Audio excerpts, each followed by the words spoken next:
People will come, Ray. You're broke, Ray. You sell now or you lose everything. The one constant through all the years, Ray, has been baseball. America has rolled by like an army of steamrollers. It's been erased like a blackboard, rebuilt and erased again. But baseball has marked the time.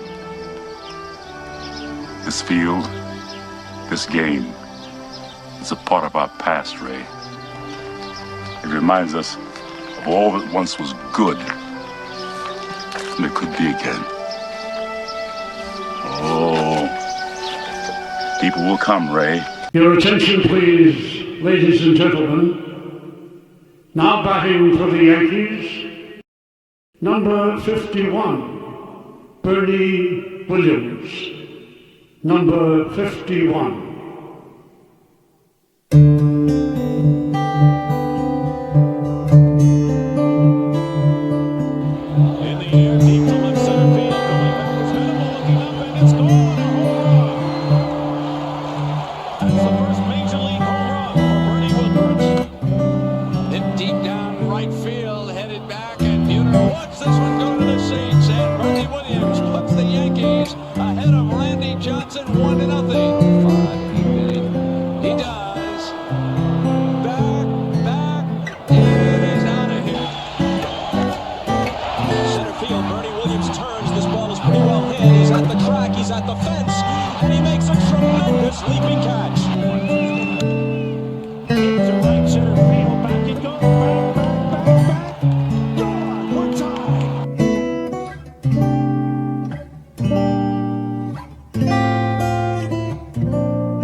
Redemption here in game one. After Knobloch went deep, the grand slam by Tino Martinez as he breaks through.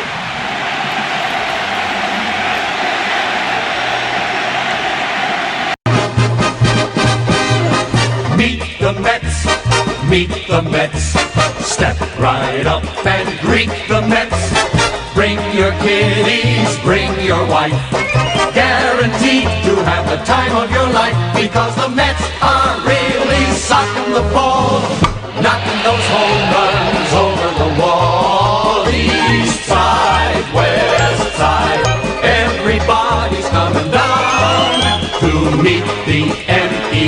yes, Mets of New York town.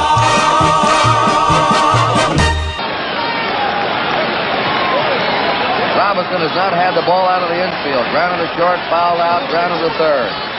Straight away for him in the outfield. And there's a drive to right center. Swoboda comes up with it. The tag to third. Here comes Frank Robinson. The game is tied. Ron Swoboda making another sensational catch for the Mets. Frank Robinson, the old veteran, they're going to appeal a third that Robinson left too quickly. But Frank Robinson, here's a grab. Look at that, Lindsey. Beautiful catch by Ron Swoboda. Number 1, Billy Martin.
Young Billy Martin, Yankee second baseman, steps into the batter's box.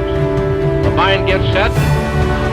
There's the pitch, and Martin drills a hard drive through the box into center field for his 12th base hit. Bauer scores with a winning run to give the New York Yankees the World Series.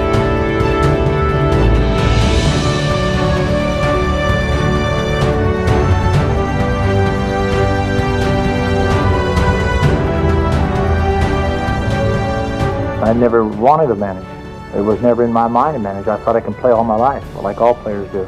I played under the greatest, Casey Stengel, and I just listened to him and listened and watched how he managed each player, how he used every player just a little bit differently. Praise from Billy's own manager, Casey Stengel, was unabashed. Billy had played for Casey in the minors at Oakland, and it was there that they became close. While Casey was Billy's mentor, Mickey Mantle and Whitey Ford were his constant companions. The trio had fame and success, and for a couple of years, their late-night romps in New York were the stuff of clubhouse legend. Billy and I, for some reason, hit it off pretty good. I think probably after the first workout, he was in the next locker to me, and I said, do you drink beer, Billy? And he said, yes. So we went and had a beer, and we hit it off pretty good. We used to tease each other about whose liver was going to go first, mine or his. With Billy, all of a sudden it just happens, and you're not quite ready for it, you know.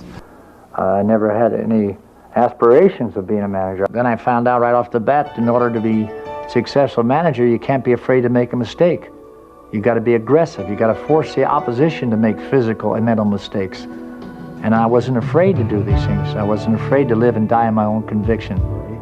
Billy always liked to give a no-name or a long shot a chance. Every spring he would take somebody that played A-ball the year before and they made the team, just to give somebody a chance like that. He did a lot of things to create excitement. You know, he didn't wait for something to happen. He made something happen. You know, he was trying to make things happen that would allow the other ball club to make mistakes.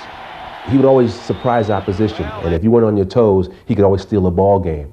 Billy took young kids and made them win, forced them to win, scared them to win, say, and gave them pride in themselves and playing. Oh, he showed the whole team about stealing home. That was probably the first time I knew about stealing home plates. Didn't even know what stealing home was all about. I didn't think you should steal home or was it legal to steal home. So Billy Martin, he took us all out and he taught us how to get a jump to steal home, how to time a pitcher. Billy just hates to lose. Mistakes, most managers say middle mistakes, they drive you nuts, and Billy just didn't tolerate that. Losing is a very tough pill to swallow. I've never been able to swallow it. When we got back into the stadium in '76 and Billy's first full year as a manager, that's when we started winning. He was always a step ahead, seemingly of the other manager, and he would always find a way to beat you. And a lot of managers don't have that quality, I don't think. I think as managers go that I've seen in 17 years of baseball, as being an owner, I've never met a guy any better, just off the top of his head, out of his hip pocket, at knowing what to do and how to put the pressure on the other team. I think one of the bigger mistakes I probably made was the last year he was managing for me, making the change. Because I think if he'd have stayed there that year, we'd have won it. A lot of the things that are talked about Billy is Billy and George's fights are Billy off the field, and I think the thing that's not mentioned enough is the kind of job that Billy does on the field, and that's what the players appreciate. Everyone has their own idea of what Billy was like. Most people think all he did was fight. That's not true. Off the field, he was one of the best I've ever seen with kids. Billy Martin, I never saw him walk by a kid. I never saw him ask for a nickel for anything, and he'd sit there signing 10, 15, 20 minutes. One of the guys would brush past kids. That's a side of Billy not enough people saw. He cared. He cared. I know my family. He'd come and he'd sit down by the corner of the dugout, and when my wife and my kids were sitting there, he'd say, "Can I get you a pop?" And he's getting ready to manage the game, or iced tea or whatever. They never forgot that about Billy. He was a very, very kind and considerate guy. Once in a while, like so many great athletes and ball players, tough guys, he'd go out and have a few belts, and it would turn him, you know, and those times were bad. But the good on balance with the bad, hey, no contest. He was so much more good on things that really count to me that he never really got credit for. 2 days, 3 days before the accident, the fateful day, he came down here to read the night before Christmas to 2,000 underprivileged kids. We had a concert at the hall, big, with the symphony orchestra. And everybody wondered. They wanted Billy Martin reading, you know, the night before Christmas. He brought the house down. He was tremendous. God bless you. Billy was the heart and spirit of the Yankees as far as I was concerned. He epitomized what I wanted to put in to the Yankees, that fiery brand of baseball to captivate New York. Being a Yankee was the ultimate blue stock. General Motors, General Steel, whatever you want to call it at one time or another. I'd rather be a Yankee and be the President of the United States. Young Billy Martin fires into the first pitch for a home run into the left field stand. This ends the inning for the Dodgers, with the score still 4-2 Yanks. 4 games to 3 and a classic series that baseball. I'm not intimidated. As far as I'm concerned, he won enough. Well, that's good enough for me. Okay. But sometimes get some help on it too, all right? All right. That's all.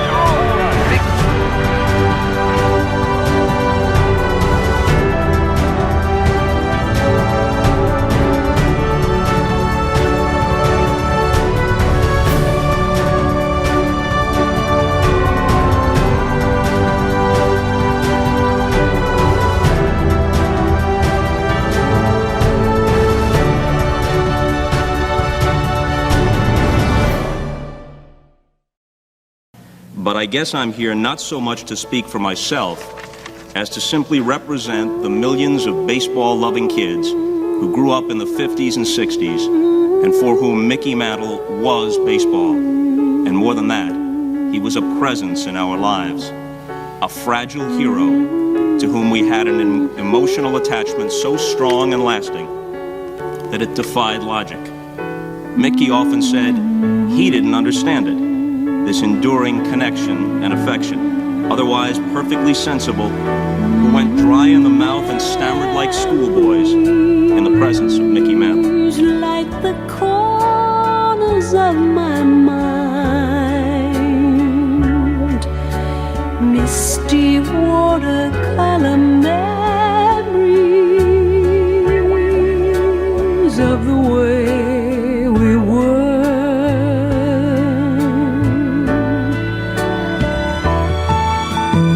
Scattered pictures of the smiles we left behind, smiles we gave to one another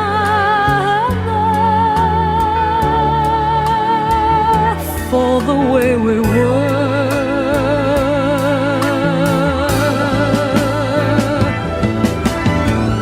Can it be that it was all so simple then?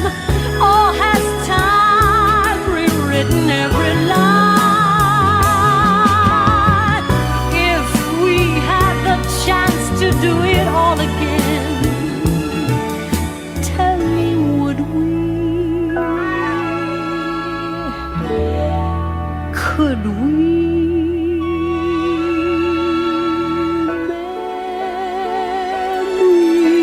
Memories may be beautiful, and yet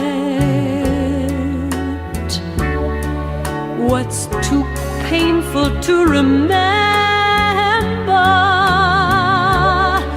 we simply choose to forget.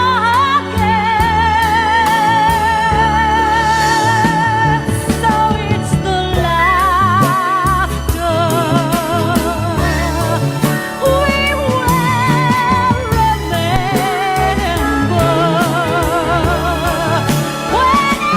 we remember the way we were,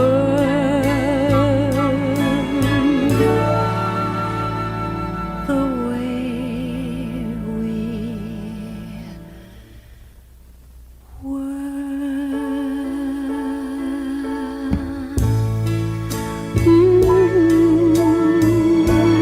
Batting ninth, the second baseman, number 1, Billy Martin. Number 1. Number 7, Mickey Mantle.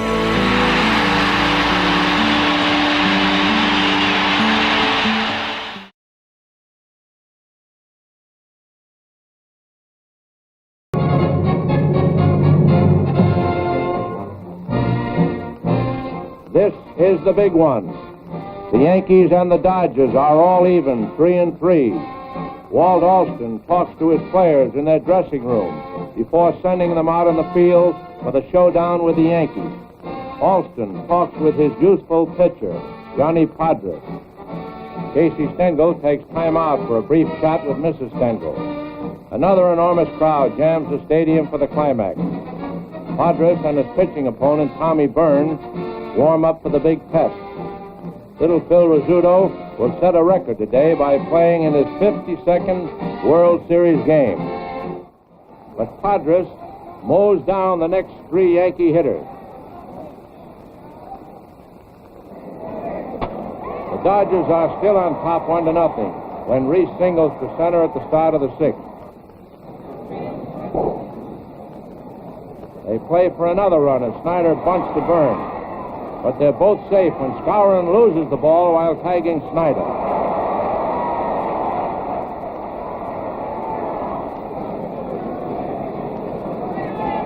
Campanella moves the runners to third and second on a sacrifice bunt. Casey Stengel orders Byrne to pass Perillo, filling the bases and setting up a double play situation. Again playing the percentages, Stengel brings in right-handed Bob Grimm to pitch to Hodges. Gill hits a sacrifice fly to Bob Cerv, scoring Reese. And the Dodgers have a 2-0 lead.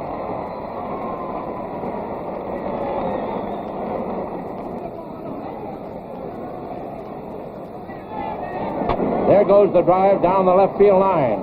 And Sandy Amorous races for the ball. Sticks out his glove just in time and makes the catch. And McDougal has rounded second base. He throws to Reese.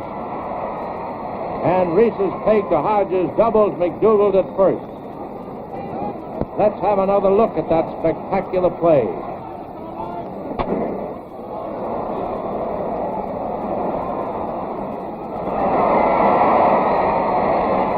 That double play is Brooklyn's 12th, the 19th of the World Series, both World Series records. Can Padres keep the Yankees at bay? That's what the fans are wondering when the 8th gets underway and the score still 2-0. Rizzuto pushes off with a single to left center. After Martin flies to Perillo, McDougal bounces a single off third baseman Hope into left field, and Rizzuto scoots to third. Here's Yogi Berra.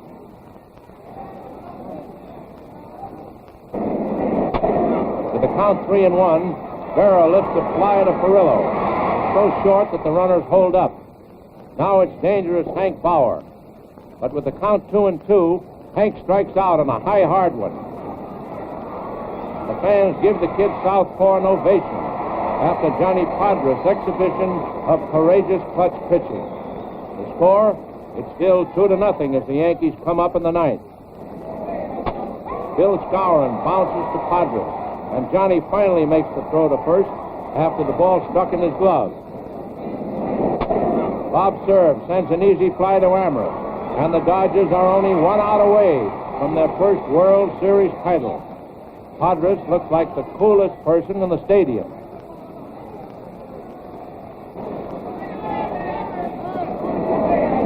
Elston Howard sends a grounder to Pee Wee Reese, and these Dodgers at last are world champions. Delirious with joy, teammates and fans mob the Brooklyn pitcher in wild acclaim. All we got's right here, right now, you know what I mean? Thank you, Jack. What are you thanking me for? I got family up there from Louisville. I need them to know. I need them to know who I am.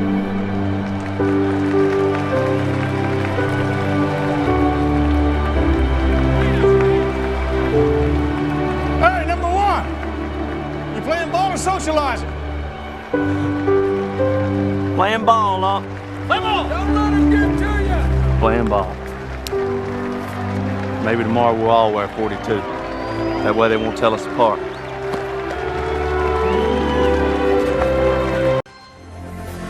The captain of the New York Yankees, Thurman Munson. He did things that you go, man, this guy can really play.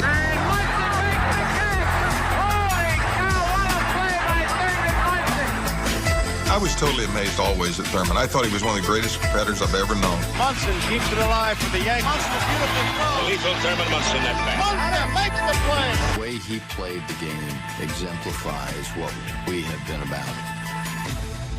He was a gladiator. I mean, he was a warrior. He was a professional that did whatever it took to win.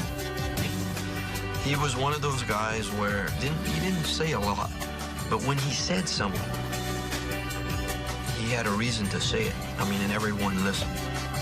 Thurman enjoyed playing baseball. He liked playing baseball.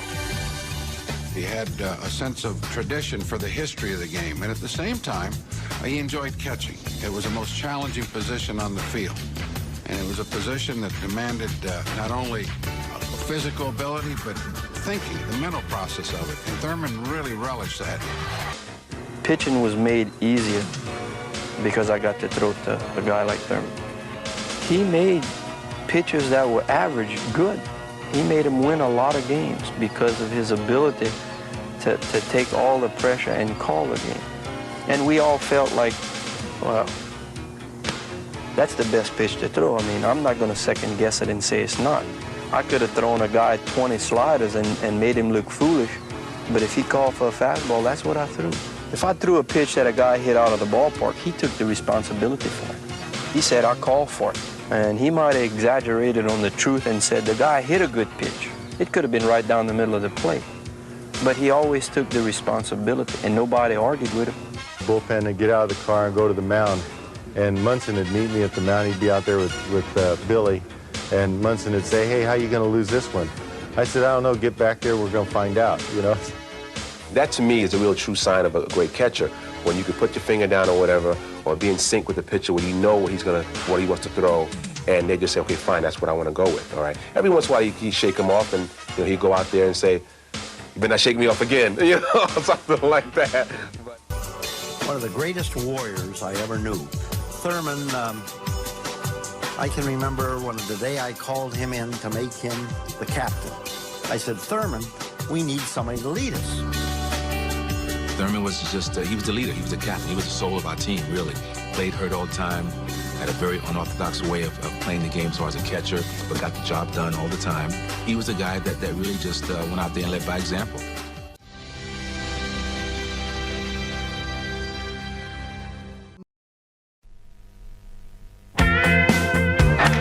Munson hits it high, hits it well to left. Wilson going way back, way back. It is Won't back down. No, I won't back down. You can stand me up at the gates of hell, but I won't back down.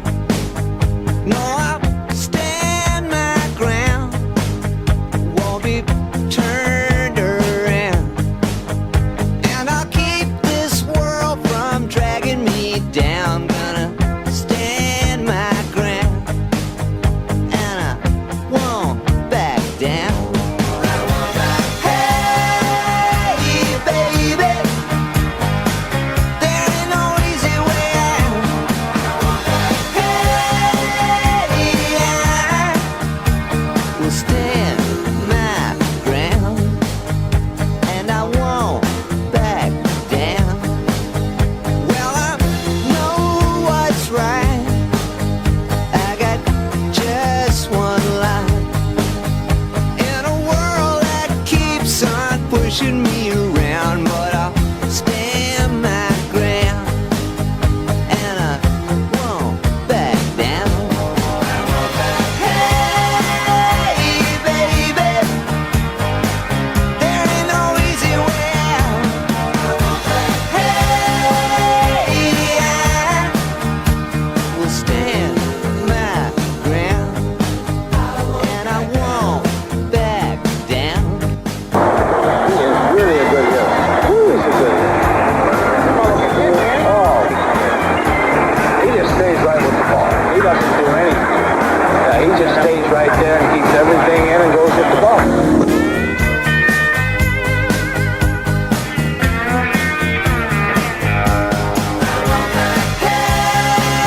Hey, baby, there ain't no easy way out.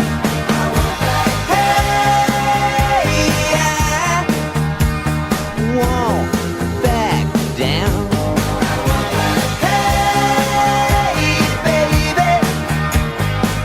there ain't no easy way out. Hey, I will stand my ground. And I won't back down. No, I won't back down.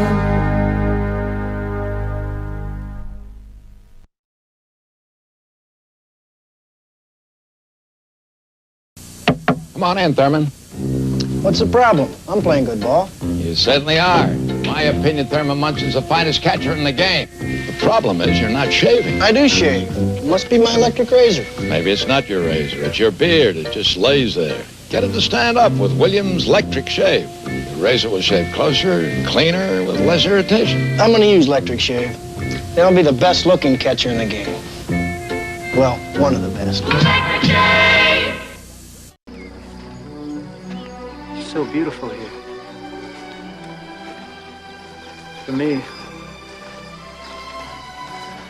For me, it's like a dream come true.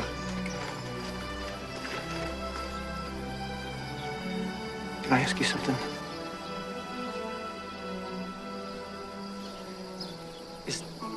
Is this heaven?